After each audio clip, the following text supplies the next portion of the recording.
자격 없는 아내를 위해 죽은 남편, 이런 제목을 가지고 에베소서 47번째 시간 갖도록 하겠습니다.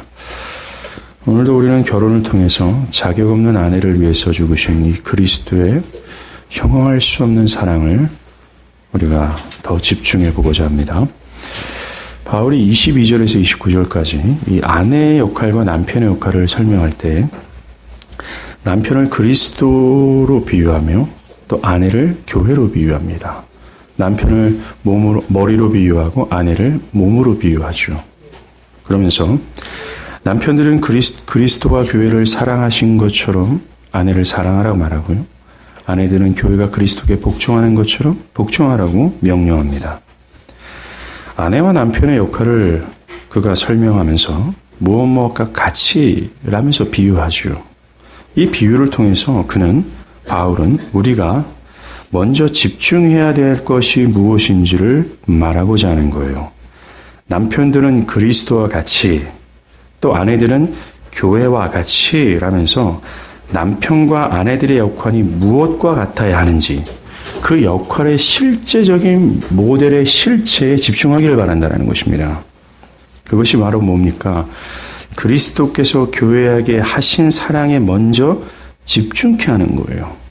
그것과 같아야 된다는 것입니다. 그것을 증명하듯이 바울은 남편의 역할을 26절에서 27절에서 설명을 합니다. 그리스도께서 교회를 거룩하고 영광스러운 신부가 되게 하시고자 죽으신 그분의 십자가의 사랑을 언급하는 것입니다. 그리스도께서 교회를 사랑하신 것에 우리의 이목을 집중시키는 거예요. 그리스도께 초점시키는 것입니다. 결혼이 가장 우선적으로 보여지고자 하는 이 아름다움은 바로 이 그리스도의 관대하신 사랑이라는 거예요. 절대로 변하지 않는 사랑. 바로 이겁니다.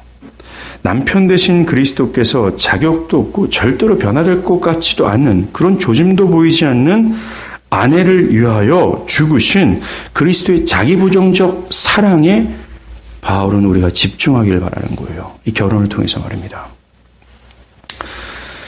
우리가 그의 사랑을 깨닫고 그의 사랑에 압도당하여서 뭔가 우리 영혼에 변화가 있을 때 그리스도께 복종하는 것이 타당하고 그것이 가장 영광스럽고 달콤한 인생이라는 사실을 받아들이게 되는 것입니다. 이것이 우선이 되어야 돼요. 그리스도의 형용할 수 없고 관대하신 사랑, 그 교회에게 베푸신 그 어마무시한 하나님의 사랑을, 그리스도의 사랑을 집중하고 깨닫는 것, 이것이 바로 세워질 때야 아내가 남편에게 복종하는 것, 또 남편이 아내를 사랑하는 것이 질서 있고 조화롭게 흘러가는 아름다운 결혼의 계시를 드러내는 온전한 가정이 될 수 있다는 것입니다. 사랑하는 여러분도 이 결혼을 배우면서 나의 결혼, 이 세상의 결혼을 생각하기 전에 이 교회와 그리스도의 관계를 모형하는 것에 더 집중하길 간절히 바랍니다. 그러한 이유는 결혼이 궁극적으로 드러내고자 하는 것이 바로 이 그리스도와 교회의 언약적 사랑이기 때문에 그래요. 그러나 많은 사람들은 이 구절을 읽을 때 이 점을 보지 못합니다. 평등을 주장하는 사람들은 더욱 그렇습니다. 평등을 주장하는 사람들은 남편과 아내의 역할을 설명하기 전에 그들이 왜 그렇게 해야 되는지, 그리고 그것을 하기 위해서 선행되어야 될 것이 무엇인지를 강조하고 그것을 우리에게 주목시킨다는 거예요. 그래서 첫 번째가 그리스도께서 교회에게 하신 사랑입니다. 이것을 모르고서는 결코 남편과 아내의 역할을 설명하는 이 성경의 권위에 우리는 순종할 수 없어요. 지상의 결혼이란 남편과 아내가 결혼한 이 눈에 보이는 지상의 결혼, 그리스도의 언약적 사랑을 경험하여서 변화를 받은 남편과 아내가 자기가 경험한 그리스도의 사랑을 흘러보내는 것입니다. 그리스도가 자격 없는 자를 관대하게 대하시는 그분의 사랑을 알고 그것을 그대로 남편과 아내에게 흘려보내는 거예요. 그것이 결혼이 되어야 된다는 겁니다. 또한 결혼을 넘어서 모든 관계에도 이것이 적용되어야 된다는 거예요. 모든 관계에 내가 경험한 그 관대하신 그리스도의 사랑을 흘려보내는 것이 마땅한 바다라고 얘기하는 것입니다. 우리가 그리스도의 사랑을 제대로 알기 위해서 가장 먼저 깨달아야 될 사안이 있습니다. 그것이 오늘 보면 25절이 얘기해요. 남편들아 아내 사랑하기를 그리스도께서 교회를 사랑하시고 그 교회를 위하여 자신을 주심같이 하라 라는 이 구절에서 우리는 발견할 수 있습니다. 그러니까 그리스도께서 누구를 사랑하셨는지를 주목하는 거예요. 그리스도께서 누구를 사랑하셨다라고 얘기합니까? 교회를 사랑했다라고 얘기해요. 바울은 그리스도께서 교회를 사랑하셨다라는 시제를 과거 시제를 사랑하고 있어요. Christ loved the church라고 얘기하고 있어요. 과거 시제를 얘기한다는 겁니다. 그리스도께서 교회를 사랑하셨었다라는 겁니다. 그것이 언제입니까? 교회가 보시기에 심히 좋았던 그때였습니까?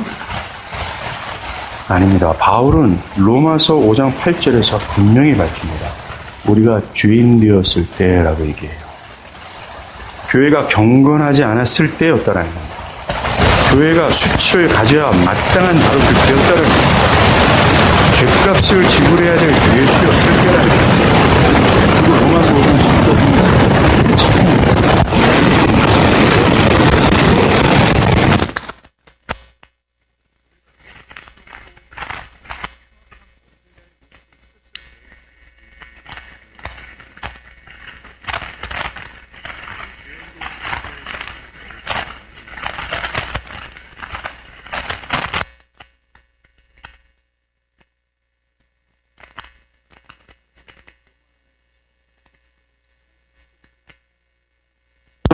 조차 하는 그 의지도 없는 상태였다라는 거예요.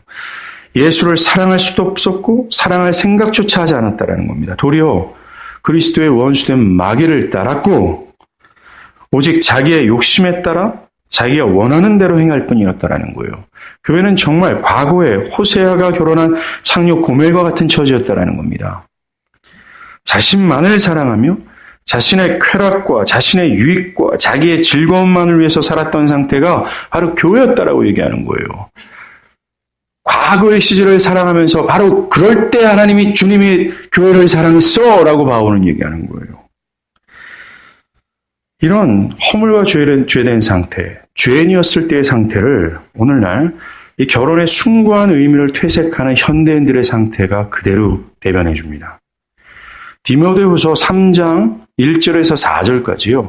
말세의 특징을 바울이 나열합니다. 그 나열할 때 가장 주요한 특징, 여러 개 중에 그것을 응집한 것을 하나로 얘기하면 말세에는 사람들이 자기를 사랑하는 일편을 해요.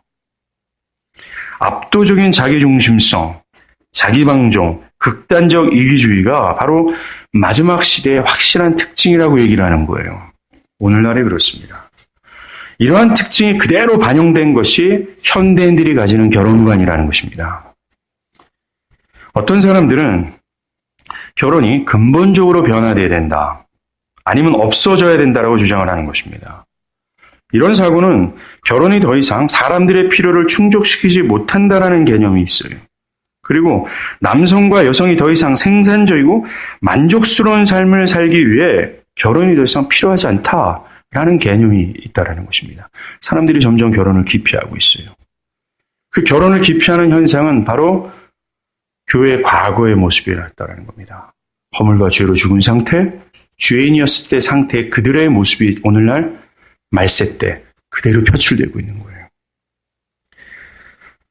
39살 독신의 여성이 말입니다. 나는 동물을 좋아한다. 그러나 남자들 중에는 그런 걸 싫어하는 사람이 많다. 나에게는 인간관계는 스트레스 투성이다. 가족 간의 의무도 마찬가지다. 일이든 뭐든 내가 하고 싶은 걸 하면서 살고 싶다. 뭔가 허전하지 않냐고 사람들이 묻지만 혼자 사는 생활에 전적으로 만족한다. 이 사람의 고백이요. 현대인들의 상태를 그대로 대변해 주는 것 같습니다. 현대인들은 이 말세의 특징이면서 허물과 죄로 죽은 상태인 자기 사랑에 완전히 홀리게 되어 있는 거예요. 교회가 이런 상태에 있었다는 것입니다. 여러분은 극단적으로 자기를 사랑하는 사람과 결혼할 수 있겠습니까? 자기 만족과 자기 유익에 완전히 홀릭되어 버린 자와 함께 숭고하고 행복한 결혼을 꿈꿀 수 있겠습니까? 아닐 겁니다. 그런 사람은 미쳤습니까? 그런 사람하고 결혼하는 것은 자살행위예요 라고 대답할 겁니다. 예, 맞습니다. 그런데 말입니다. 그리스도는 그런 상태에 있던 교회를 사랑하셨고 자살하셨다는 거예요.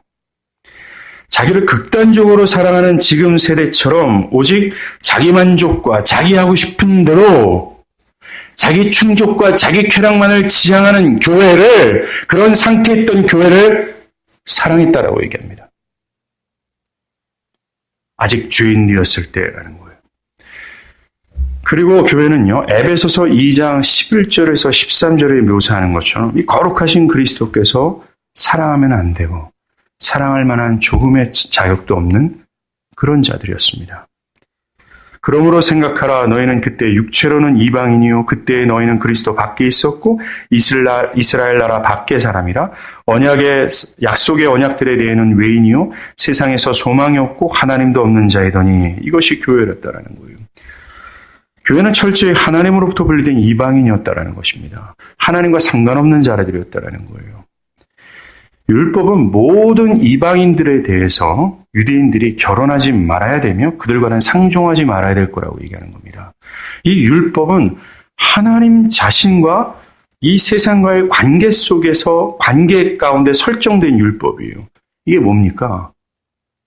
율법이 말하는 것처럼 거룩하신 하나님은 그리스도 밖에 있고 언약의 밖에 있고 철저히 이방인 가운데 있는 교회를 사랑하면 안 되고, 즉 결혼하면 안 되고 그들은 결혼할 자격이 없음을 에베소서는 이야기한다는 거예요.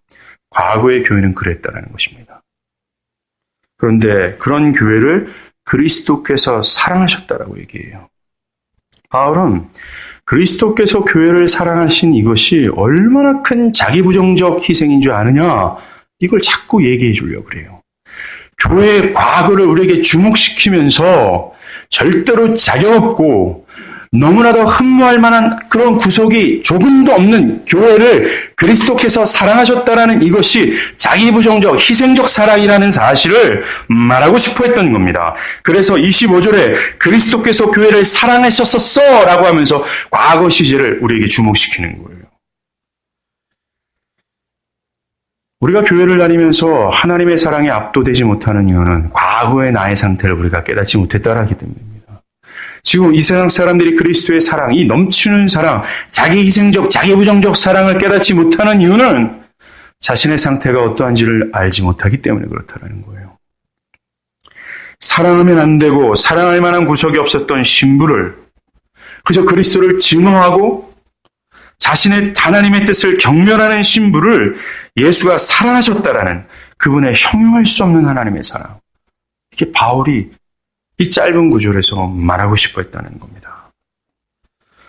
조금도 변화될 것 같지 않은 아내를 사랑한다라는 거 정말 어렵다라는 걸 여러분들 아십니까? 알지 못하죠. 결혼을 많이 안 했으니까. 이 남자가, 이 여자가 조금도 변화될 것 같지 않아요. 조금도 나아질 것 같지가 않습니다. 그런 사람을 사랑한다라는 것은 여러분들 정말로 힘들고 거의 불가능에 가까운 거예요. 그런데 그리스도께서 하셨다라는 것입니다. 이것은 우리가 세상에서 흔히 볼 수 있는 그것 이상입니다. 우리의 힘과 영역을 벗어난 사랑이죠. 인간이 표현할 수 없는 사랑입니다. 이것이 기독교 정신의 강조점이 될 거예요. 한번 성경 찾아볼게요. 누가복음 6장 27절에서 29절입니다. 누가복음 6장 27절에서 29절입니다.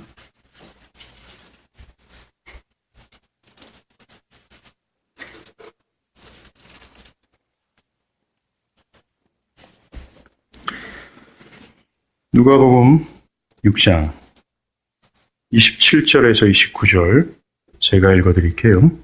그러나 너희는 듣는 자에게 내게 이르노니 너희 원수를 사랑하며 너희를 미워하는 자를 선대하며 너희를 저주하는 자를 위하여 축복하며 너희를 모욕하는 자를 위하여 기도하라. 너희 입뺨을 치는 자에게 젖뺨도 돌려대며 내 겉옷을 빼앗는 자에게 속옷도 거절하지 말라. 네게 구하는 자에게 주며 네 것을 가져가는 자에게 다시 달라 하지 말며 남에게 대접받고자 하는 대로 너희도 남을 대접하라. 너희가 만일 너희를 사랑하는 자만을 사랑하면 칭찬받을 것이 무엇이냐? 주인들도 사랑하는 자를 사랑하느니라. 너희가 만일 선대하는 자만 선대하면 칭찬받을 것이 무엇이냐? 주인들도 이같이 하느니라.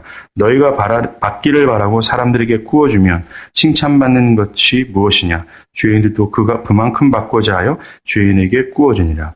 오직 너희는 원수를 사랑하고 선대하며 아무것도 바라지 말고 구워주라. 그리하면 너희 상이 클 것이요 또 지극히 높으신 이의 아들이 되리니 그는 은혜를 모르는 자와 악한 자에게도 인자하시니라. 사랑하는 여러분, 우리가 읽은 이 누가복음 6장의 구절들, 이것이 바로 그리스도께서 교회를 대하신 것을 묘사한 겁니다. 그리스도는 원수된 교회를 사랑하셨습니다. 그리스도는 당신을 미워하는 신부를 사랑하셨어요. 당신을 멸시하고 저주하는 신부를 선대하셨고 축복하셨습니다. 그리고 자격 없는 신부에게 자신의 겉옷뿐만 아니라 속옷 모두를 주셨다라는 거예요. 즉 자신의 전부를 주셨다라는 겁니다. 그리고 신부를 사랑하기 위해 그의 뒷밤을 맞는 수치를 당하셨다는 거예요. 그리고 그는 정말 우리가 읽은 본 35절의 말씀처럼 은혜를 모르는 자와 악한 자에게 인자하셨다라는 거예요. 너무나도 넓고 깊고 관대한 사랑을 그리스도께서 행하셨다라고 얘기하는 겁니다. 사랑하는 여러분, 이것이 그리스도께서 우리에게 명령하시는 것 같죠? 과연 이 명령을 우리가 따를 수 있다라고 여러분들 생각합니까? 원수를 사랑하고 나를 미워하는 자를 선대하고 나를 저주하는 자를 축복하고 나를 모욕하는 자를 위해서 여러분들 기도할 수 있겠습니까?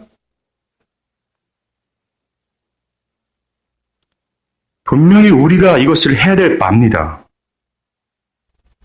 그러나 다행히도 우리가 이 사랑을 한다 해도 이와 같을 수는 없어요. 불가능하기 때문에 그렇습니다. 그런데 다행히도 그리스도께서 우리에게 이러한 관대한 사랑을 해주셨다라는 거예요. 그리고 중요한 말씀을 하십니다. 35절이에요.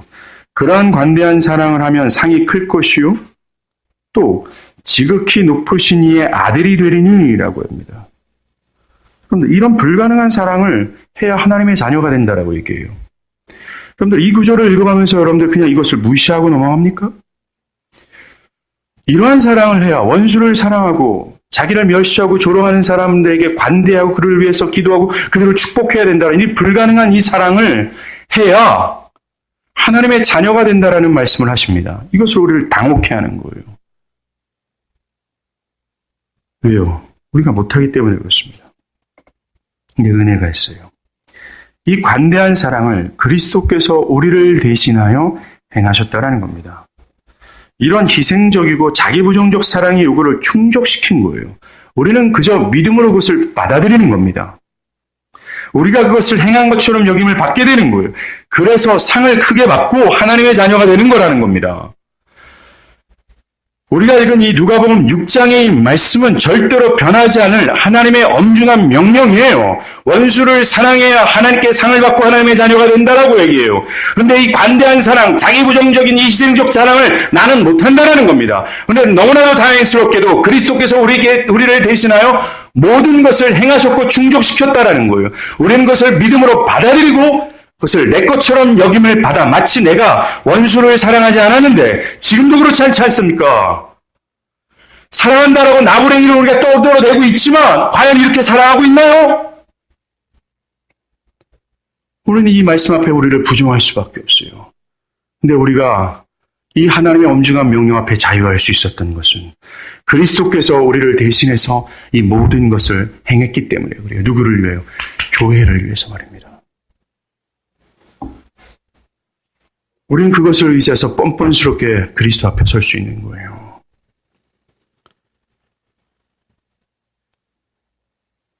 어떤 분들은 목사님 그러면 이런 거 우리 안 해도 되겠네요. 주님이 다 행해 주셨으니까. 이렇게 얘기하시는 분들이 있습니다. 그렇지는 않습니다. 여러분들이 그리스도의 사랑을 알게 되면 이 명령을 따르고 싶어하는 갈망이 있을 거예요. 원수를 사랑하는 분투가 있게 될 겁니다. 그러나 곧 실패하게 될 겁니다. 평생을 실패할 거예요. 그리고 결국에는 그리스도께서 나를 대신해서 행하신 그 일을 의지하는 길밖에 없구나 라는 것을 뼈저리게 깨닫고 주 앞에 가게 될 겁니다. 하십시오. 더 뼈저리게 깨닫기 위하여 더 하십시오. 실패하고 넘어져도 또 하십시오. 그럴 때 여러분들 안에는 그리스도의 그 행하심이 얼마나 고귀한 일인가를 깨닫게 되는 은혜가 있을 거예요. 우리가 왜 주일날 그 그리스도께서 나를 행하신 그 일에 대해서 놀라고 압도당하여 하나님을 절절히 예배하지 못할까요? 그것은 우리가 하나님의 말씀 앞 일상의 삶에서 하나님의 말씀에 분투하지 않기 때문에 그래요. 이 명령에 분투하고 분투해서 내가 이 명령에 도달하지 못하는구나, 미치지 못하는구나 라는 사실을 깨닫고 그리스도께서 나를 대신 행하신 그 일이 얼마나 고귀한지를 깨닫지 못하기 때문에 그렇다라는 것입니다.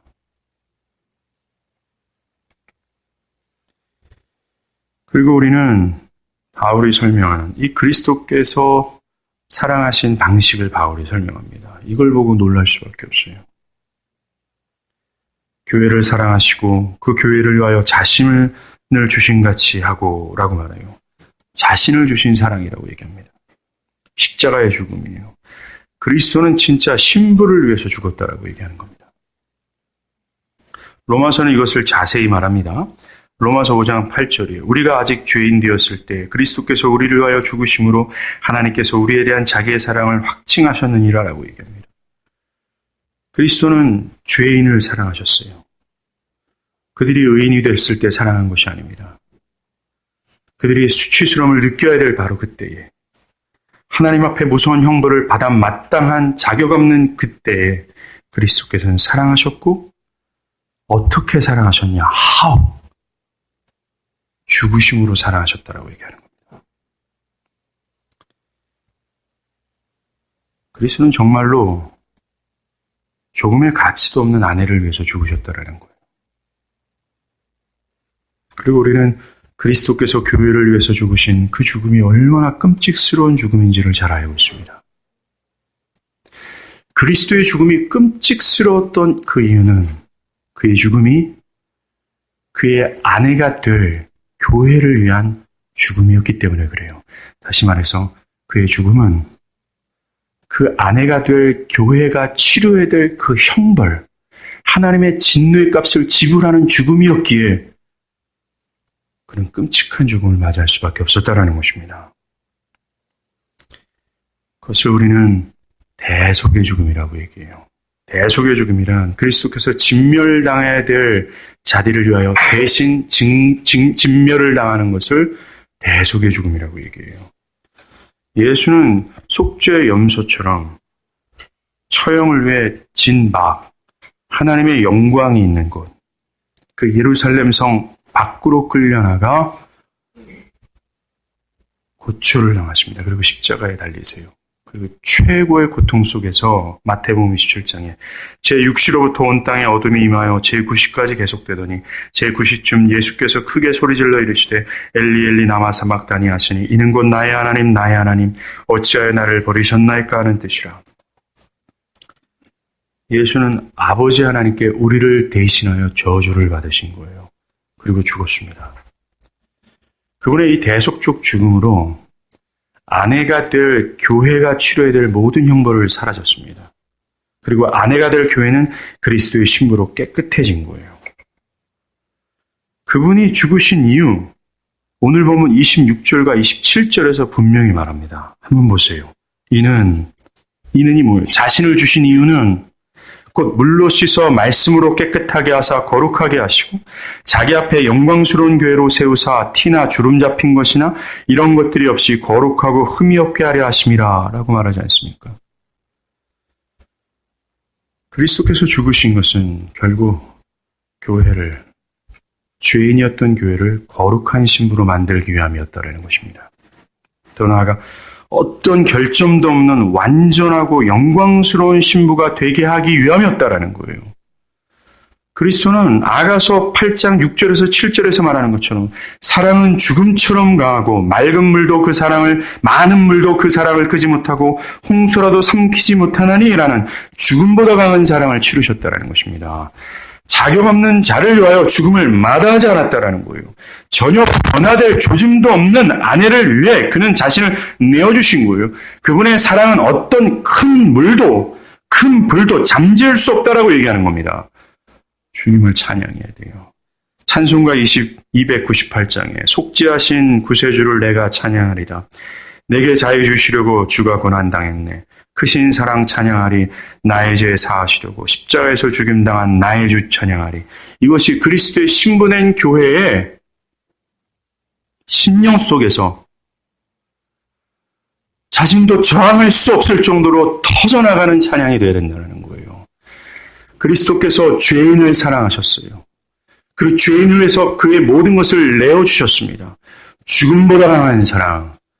어떤 많은 물도 큰 불도 그것을 억제할 수 없을 정도로 그리스도의 사랑은 저 하늘의 보좌서부터 아주 맹렬하게 쏟아부어졌다라는 거예요. 그것으로 죄인인 자가 그리스도의 흠이 없는 거룩한 신부가 되었다고 얘기하는 겁니다. 놀라운 사실은 주님의 이러한 희생적이고 자기부정적 사랑이 멈추지 않는다라는 거예요. 변하지 않는다라는 것입니다. 변질되지 않는다라는 거예요. 영원하다라는 것입니다. 결혼의 언약 위에서요. 사랑하는 여러분, 그리스도께서 아내된 교회를 위하여 그들이 치료해야 될 모든 형벌을 대신 다 치르고 우리를 깨끗게 하셨다고 우리가 하나님 앞에서 자격 있는 신부로 여전히 서 있을 수 있습니까? 합당치 않아요. 우리는 영원토록 그럴 겁니다. 그리스도께서 우리를 사랑하시는 이유는 우리가 본질적으로 거룩하고 우리가 자격이 있기 때문에 사랑하는 것이 아니에요. 우리가 지난주에 얘기한 것처럼 이 결혼 관계로 맺어져서 그리스도가 변함없이 우리를 사랑하시는 토대는 칭의에 있습니다. 죄인이 하나님 앞에서 완전하고 흠이 없다 인정받기 위해서는 두 가지가 필요합니다. 첫째는 우리 죄에 대한 형벌이 있어야 되고 두 번째는 완전한 삶이 있어야 된다는 거예요. 우리가 치러야 될 모든 죄값을 치러야 될 형벌을 받아야 되고 두 번째는 완벽한 삶이 있어야 된다는 것입니다. 그런데 이것을 그리스도께서 대신 다 해주셨다라는 거예요. 예수가 신부가 치러야 될 모든 죄의 형벌을 대신 다 치러 주셨어요.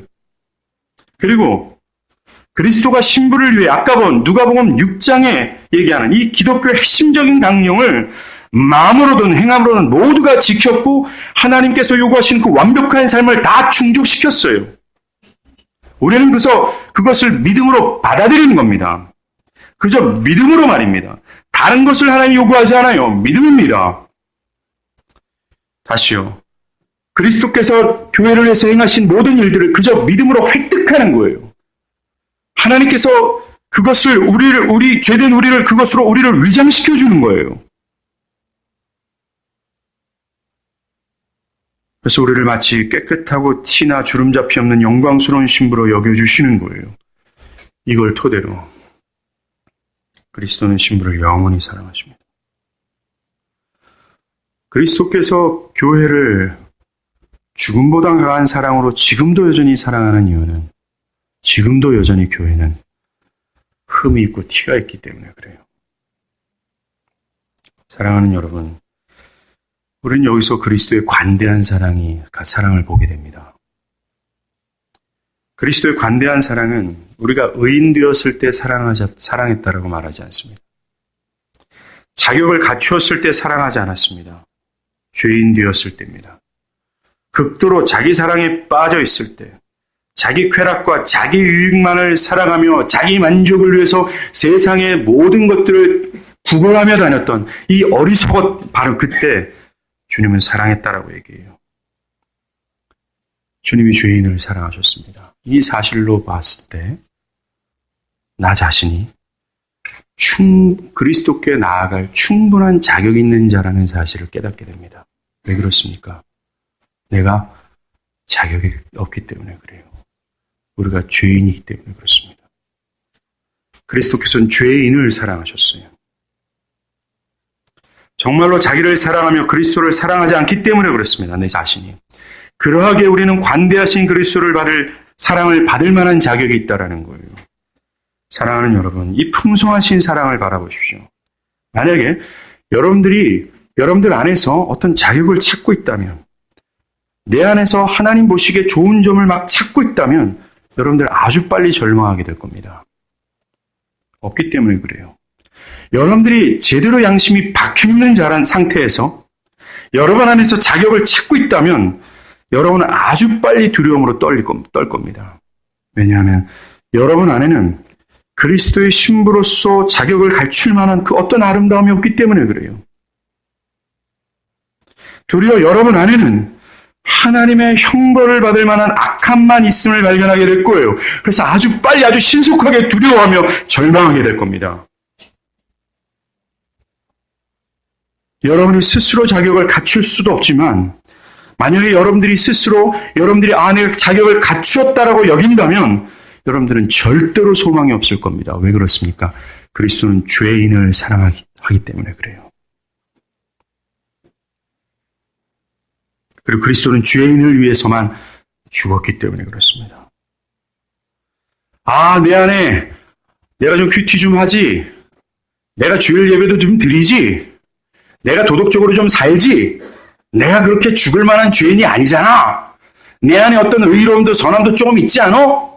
나는 어느 정도 사랑하잖아. 나도 어느 정도는 관대하잖아. 나는 어느 정도 원수를 사랑하려 노력하잖아. 라고 할 만큼 자신 안에 그리스도의 신부가 될 어느 정도의 자격이 있다라는 이 그 일만에 요만큼이라도 여러분들이 찾고 있다면, 또 찾고 여러분들을 확신하고 있다면 여러분들은 소망이 없어요. 왜요? 그리스도는 죄인을 위해서 죽었고 죄인의 주님이기 때문에 그렇습니다. 사랑하는 여러분, 여러분이 그리스도의 신부가 되는 길은 오직 하나입니다. 즉 하나님의 자녀가 되고 구원을 받는 길은 하나라는 거예요. 그리스도의 관대하신 사랑을 기대하는 거예요. 믿는 것뿐입니다. 여러분은 충분한 자격이 있어요. 왠지 아십니까? 복음은 누구든지 하면서 죄인을 초대하기 때문에 그래요. 누구든지 나 자신의 자격 없는 자라는 사실을 안다면 그리스도를 바라볼 만한 충분한 자격이 돼요. 그러나 율법의 매인자들은 말입니다. 자신들 안에 신부될 자격이 있다 생각하고 그 신부될 자격을 찾고 있습니다. 자신이 스스로의 힘으로 자격을 갖추어야 된다고 말해요. 저는 죄를 자각해야 됩니다. 저는 성령께서 겸비케 해주셔야 됩니다. 아니면 저는 삶에서 신앙이 더 중요하게 여겨져야 됩니다.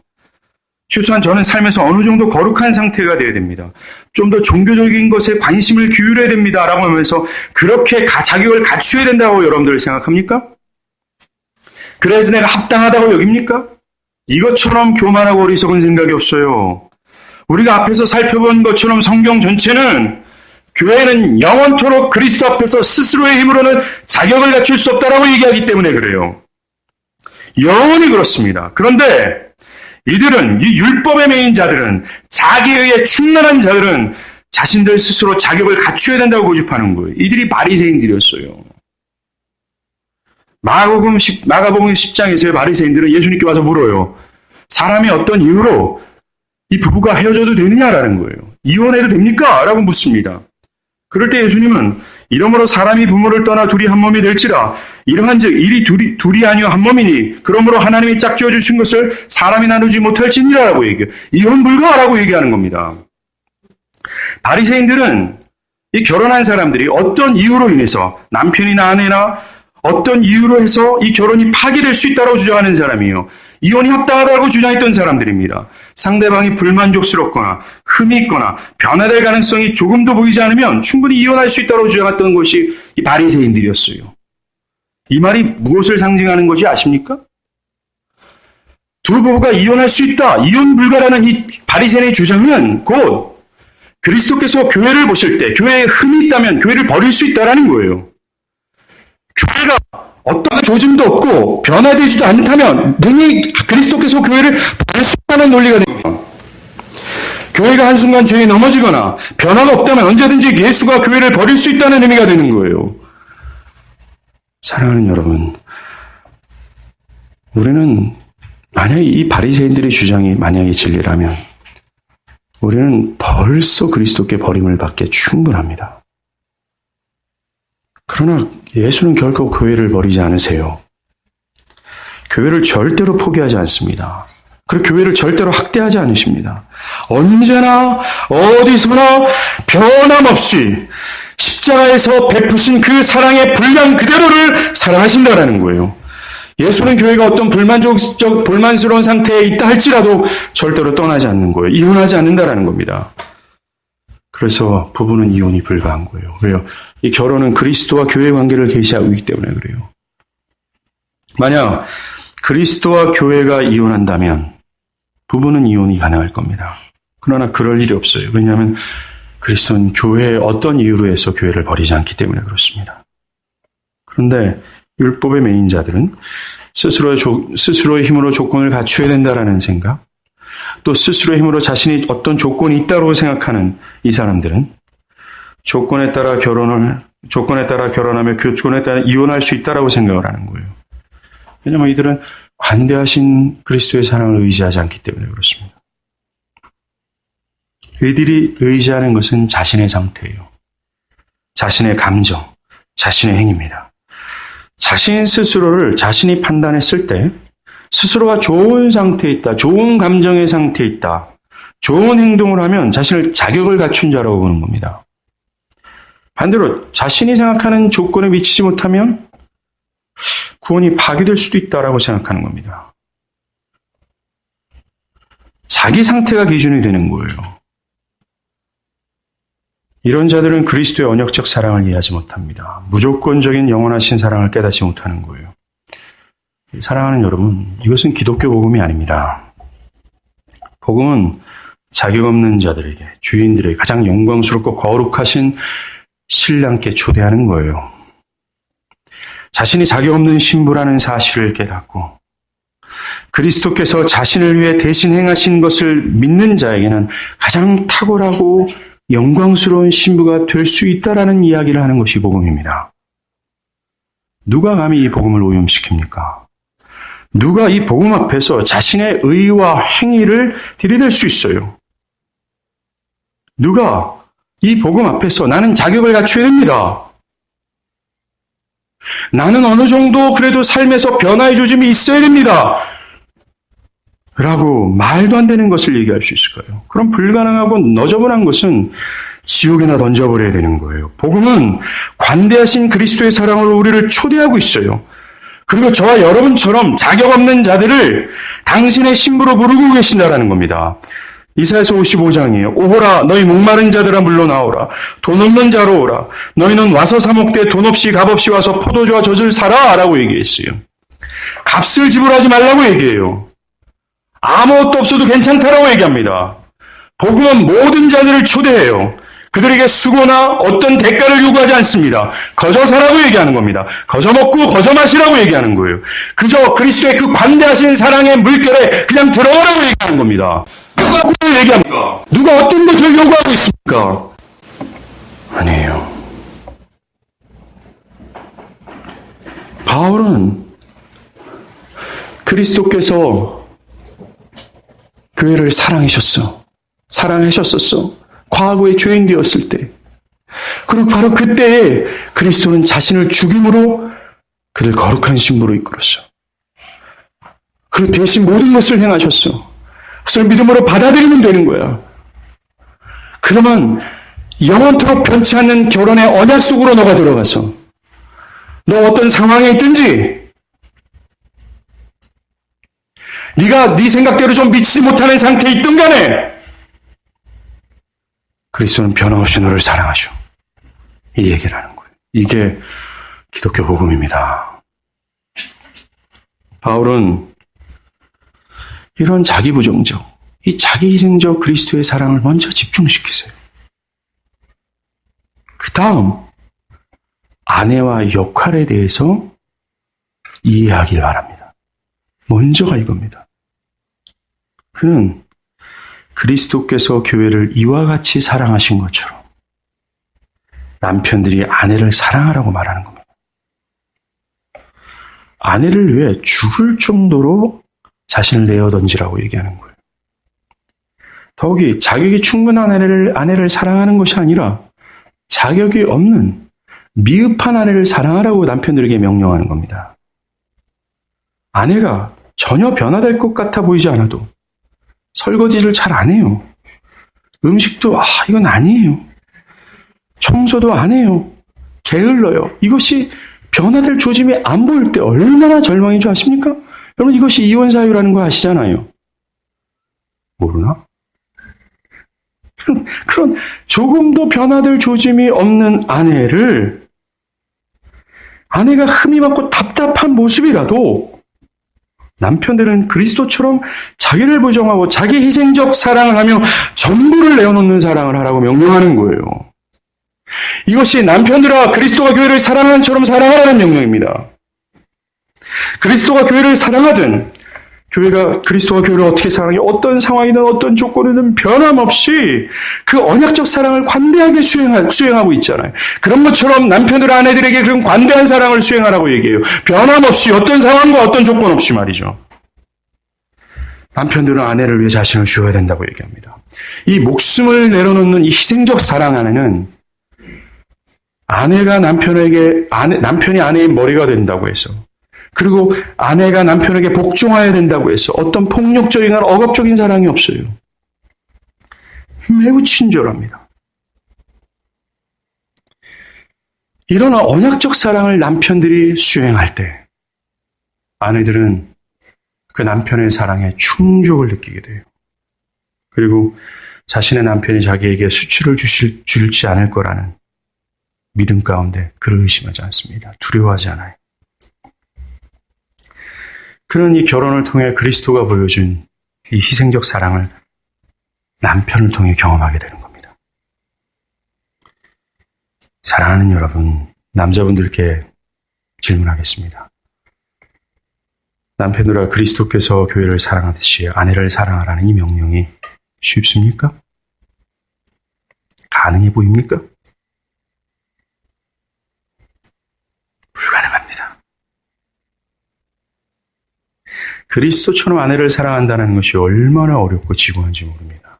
그러하게 이것이 성령 충만하지 않은 불가능한 것을 우리는 깨달아야 되는 거예요. 우리의 의지와 우리의 신념과 한때 결혼하기 전에 연애할 때 감정, 이 애틋한 사랑 가지고는 이 언약적 결혼, 이 언약적 사랑을 수행할 수 없기 때문에 그렇습니다. 그래서 바울은 성령 충만을 설명하는 일환 중에 이 결혼을 얘기하는 거예요. 이 결혼의 숭고한, 이 그리스도와 교회를 드러내는 이 결혼의 숭고한 의미를 드러내기 위한 이 건강한 가정이 되기 위해서는 성령 충만이 기반이 되어야 된다고 얘기하는 겁니다. 생각해 보십시오. 질문해 보겠습니다. 아내들이 남편들에게 복종하는 것이 쉽겠습니까? 아니면 남편들이 그리스도처럼 아내를 사랑하는 것이 쉽겠습니까? 남녀 각각 다르게 대답할 수 있겠지만 이것이 우리의 이기적이고 자기중심성에서 나오는 대답일 수 있겠지만 객관적으로 보면 남편이 아내를 그리스도처럼 사랑하는 것이 어렵습니다. 왜냐하면 그리스도가 교회를 위해 하신 희생과 자기부정은 교회가 그리스도에게 하는 자기부정과는 비교할 수 없을 만큼 크기 때문에 그래요. 그리스도는 저 하늘 보좌를 버리시고 전혀 자격 없는 자를 사랑하셨고 그를 위해 기꺼이 죽으셨습니다. 그분의 희생과 자기부정의 이 크기와 그 은혜를 받아 그 은혜의 눈독, 그것에 전율하여 그 신랑이신 그 그리스도의 영광을 보고 마땅히 그에게 복종하는 것이 너무나 달콤하다라고 하는 이 교회에 복종하는 자기 부정은 비교할 수 없이 작기 때문에 그래요. 우리가 남편의 역할을 제대로 이해한다면 이 평등주의자들이 얘기하는 불만은 사라질 수밖에 없습니다. 도리어 남편들은 따지고 들 겁니다. 이게 말이 됩니까? 이건 너무나 큰 무리입니다. 라고 해야 될 겁니다. 그러나 이것은 매우 합당해요. 그리고 남편의 관대한 사랑이 있는 가정이라면 그리스도의 언약적 사랑은 드러날 겁니다. 다음 주에 볼 거지만 그렇다고 해서 이런 관대하고 항상 사랑하는 남편 앞에 아내가 취해야 될 자세는 뭘까요? 그렇게 항상 관대하게 언약적 사랑을 수행하는 남편 앞에 방종하는 삶을 살아도 될까요? 그냥 이웃의 남자를 탐해도 될까요? 그냥 방종스럽게 기고만장한 교만한 상태에 있는 것이 합당할까요? 그것을 위해서 바울은 명령하는 겁니다. 아내들아, 교회가 그리스도에게 복종하듯 남편에게 복종하라고 얘기해요. 자기 부정을 요구하는 거예요. 마치 그리스도의 변함없는 사랑. 어떠한 상태도 된다면서요. 죄악 가운데 있어도 된다면서요. 뭐 아무것도 안 해도 되면서요. 그러니까 나 아무렇게 살아도 되잖아요. 라고 말하는 그들에게 성경은 그리스도와 같은 자기 부정을 요구하는 거예요. 복종하라고 하죠. 사실 이 남편들을 향한 이 명령은 부부관계에서만 요구되는 것이 아닙니다. 그리스도의 사랑을 아는 모든 신자들에게도 명령하는 겁니다. 남편, 그리스도의 가정, 그리스도 안에 있는 남편뿐만 아니라 모든 신자는 이 사랑을 위해서 분투해야 되는 것이 마땅하다는 거예요. 왜냐하면 기독교의 핵심은 바로 이 그리스도의 희생적이고 자기부정적 사랑을 통하여 하나님의 영광을 드러내야 되기 때문에 그렇습니다. 사랑하는 여러분, 여러분들이 그리스도의 사랑으로 사랑한다고 할 때가 언제인 줄 아십니까? 아내나 남편이나 교회 안에 있는 형제나 자매나 기업에 있는 사장이나 어떤 부하 직원이나 학교에서 동료들을 사랑할 때가 언제인 줄 아십니까? 그리스도의 사랑으로 그들이 죄인 되었을 때라는 것입니다. 상대방이 죄인 되었을 때라는 거예요. 자녀가 잘못하고 실수하고 마음에 드는 행동을 하지 않을 때라는 겁니다. 남편과 아내가 흠이 보이고 소망이 보이지 않을 때 용납하고 용서하고 관대한 사랑이 필요할 때라는 거예요. 이때 사랑하는 것입니다. 그리고 교회 안에 있는 형제와 자매가 자격이 없고 흠이 있을 때 우리는 그리스도의 사랑을 베풀 때라는 거예요. 그러할 때 그리스도의 사랑이 드러나는 겁니다. 그러나 교만한 율법주의자들은 어떤 자녀나 아내나 남편이 조금이라도 변화되어지면 어느 정도 내 마음에 흡족할 만한, 아니에요. 흡족만 하지 않아도 돼요. 어느 정도 인간답게만 행동해도 내가 그를 받아들일 거예요. 라고 얘기하는 겁니다. 교회 안에서도 형제 자매의 모습을 보면서 흠이 보이고 좀 부족함이 보이고 좀 어리석게 보여도 교만한 율법주의자들은 저 인간들이 조금이라도 변해야 그들에게 마음을 엽니다. 그러나 그리스도께서 보여주신 사랑, 또 신자들에게 요구되는 사랑은 그것이 아니라는 거예요. 그들이 주인 되었을 때라는 것입니다. 관대하게 대한다라는 거예요. 그래서 교회는 정죄가 없습니다. 사랑만이 존재하죠. 그런 율법주의자들과 같은 이 정죄하는 생각들은 다 집어던져야 돼요. 그것은 사랑이 아닙니다. 그것은 썩은 냄새나는 자기를 만족해하는 오염된 사랑일 뿐이에요. 그런 것들은 저 인간이 어느 정도 해주면 나도 그를 사랑할 수 있어요 라는 것은 세상의 이합집단도 능히 보여줄 수 있는 사랑인 거예요. 그는 죽음의 냄새만 밝힙니다. 죄인 되었을 때요. 자격이 갖추지 않을 때. 주님도 우리에게 우리가 읽은 누가복음 6장에서 얘기했잖아요. 너희가 사랑할 만한 사람들을 사랑하는 것이 사랑이겠냐라고 얘기합니다. 받을 자격이 있는 사람들에게 뭘 주는 게 뭘 주는 거겠냐라고 얘기하는 겁니다. 아니라고 얘기하는 겁니다. 바라기는 여러분들이 남편이 아내를 사랑하는 거, 이건 아내가 남편을 사랑하는 것도 같이 해당되는 것입니다. 쌍방이 모두가 다 그리스도께서 교회를 사랑하신 것처럼 사랑해야 돼요. 관대해야 된다라는 겁니다. 넓어야 된다라는 거예요. 풍성해야 된다라는 겁니다. 그리스도께서 교회에게 베푸신 그 사랑을 통해서 교회 안에 있는 모든 남성들이 가져야 될 마음을 우리는 볼 수 있어요. 그 남성들의 마음이 관대해야 된다라는 겁니다. 태평양처럼 넓어야 된다라는 거예요. 용감해야 된다라는 겁니다. 아내를 위해서 말이죠. 형제와 자매를 위해서 말입니다. 언제든지 희생할 각오가 돼야 된다라고 얘기를 하는 겁니다. 내려놓을 수 있어야 된다라고 얘기를 하는 겁니다. 이게 남자라고 얘기하는 거예요. 나는 여자인데 괜찮겠네요? 이런 얘기하는 게 아니에요. 여자분들도 해당되는 겁니다. 교회 안에서는 먼저 관대하게 대하십시오. 제발 먼저 인사하십시오. 먼저 안아주십시오. 요즘 간식이 떨어져 가고 있습니다. 여러분들 어디 놀러 가거나 할 때 정말 교회를 생각하셔서 이거를 좀 우리 교회 식구들에게 먹이고 싶다라는 그런 실제적인 사랑, 이걸 하길 바랍니다. 농담으로 받아들이지 않길 바랍니다. 사랑하는 여러분, 이 결혼을 통해서 먼저 우리가 집중해야 될 것은 그리스도의 사랑이에요. 그것을 경험해서 그것이 여러분들의 중심부를 장악해야 됩니다. 그래서 그리스도의 관대한 사랑이 여러분들을 사로잡고 그것이 충만해지기를 갈망하며 그것을 흘려보낼 때 우리는 결혼을 통한 그 하나님의 영광을 드러내는 자가 될 수 있을 것입니다. 기도하시겠습니다.